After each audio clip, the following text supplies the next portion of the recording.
আজব কারখানা, যাদ গেল বলে কি আজব কারখানা।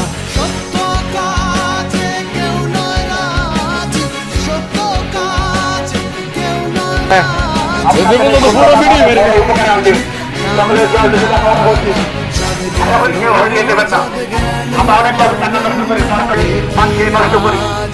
আপনার এই পার্কে না পার্ক লাভ হয়ে